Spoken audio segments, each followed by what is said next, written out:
ACTA, Anti-Counterfeiting Trade Agreement. The name is misleading. The original idea of ACTA is to internationally protect intellectual property.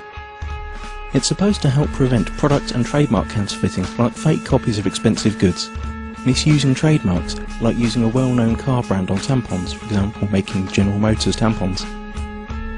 It will safeguard research investments in development of products, e.g. medical patents or pharmaceutical products. It's also supposed to support artists and journalists and allow them to produce higher quality work and internationally harmonise copyright laws. Sounds great, doesn't it? But there's a twist. The Oxford English Dictionary defines a counterfeit as, quote, a fraudulent imitation of something else. But when a file is copied on the internet, it is exactly the same as the original, not an imitation, and it is not stolen since the original is not removed. The information is simply being shared free of charge, so counterfeiting has nothing to do with it. Let us explain. Intellectual property is never really defined within ACTA. It could mean trademarks, or it could mean any idea or information which later could be copyrighted, restricted and criminalised.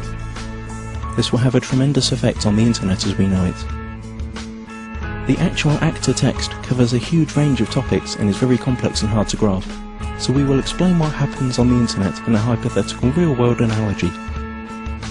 Imagine paying for a cookery course. During this course you learn how to cook some really tasty fried chicken. Then you return home and teach the recipe to your wife. But here's the catch. According to ACTA, you are now both criminals since you shared that information for free when only you had paid to learn it. The ACTA regulations are clear. When you're suspected of sharing copyrighted information, depending on the country you live in, then your access to any kind of courses will be blocked, you will be fined or sent directly to prison. But surely no one would find out that you'd shared the knowledge of the secret fried chicken in private at home. And you're right. Under current law, no one would. But ACTA deals with this through excessive surveillance. All your communication will be monitored, and not only yours. Your family, your friends will all be observed, just in case. But you don't need privacy, civil rights or liberties, because you have nothing to hide, do you? Now that you know the principle, let's see how it will be applied on the internet when ACTA comes into effect. You can imagine your internet connection like a conveyor belt running in two directions.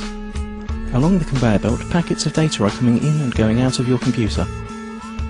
Under ACTA, ISPs, the company you pay for access to the internet, will be forced to open up and inspect every single data package you send or receive to look for copyrighted information. Send or receive copyrighted info several times and you could be disconnected from the internet or face criminal charges.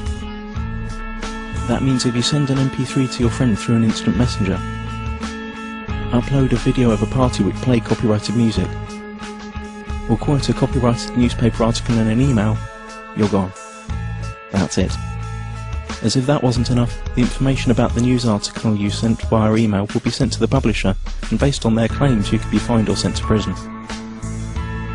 ISPs will also be required to constantly check that no copyrighted material or links to copyrighted material are found anywhere on their servers.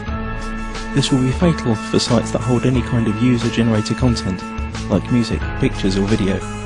How could YouTube or Twitter work under a law like that? So the internet as we know it is on the brink of destruction. But at least you'd think that the money from all these lawsuits would benefit creative people.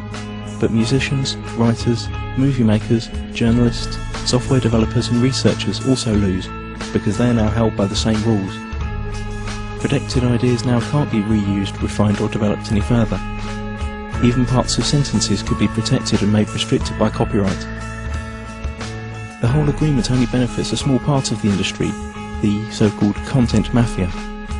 Media publishing companies like the RIAA and the MPAA, who have long tried to solve the internet problem that threatens their obsolete business model.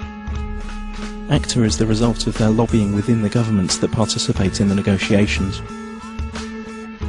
Latest leaks indicate that techniques that bypass the planned content filter and blocking infrastructure will also be made illegal. And the worst thing? It's all done in secret. If you're European, it's even being done by people who haven't been elected by the public. You've already seen where this is heading on YouTube. Videos are unavailable in certain geographical areas. This obsessive copy protection is also a great tool for information suppression. Once all the internet filters and blocking techniques are in place, virtually all information tagged as copyright can be suppressed. Maybe your critical blog or Twitter account, or the video you made about rigged elections and environmental catastrophes, or even the pictures of your kittens. Okay, maybe not your kittens. Not unless you pasted a Coca-Cola logo onto their fur. This all sounds unbelievable for everyone who's had even a small glimpse of how the net works. But remember, those who work on the agreement might not have any clue what the internet is about. And once the treaty is signed, their rules will have to be implemented. The consequences we have to deal with are internet censorship, restricted freedom of speech, loss of net neutrality due to the restrictions of the use of certain protocols, total surveillance of all your online activities, loss of freedoms and restriction of civil rights, punishment like losing your internet access, and we will gain nothing. The time to act for the internet is now. Google ACTA. Load your tweets and photoshops, let it be known that no one messes with the internet, and take it to the streets. Stop the Kraken.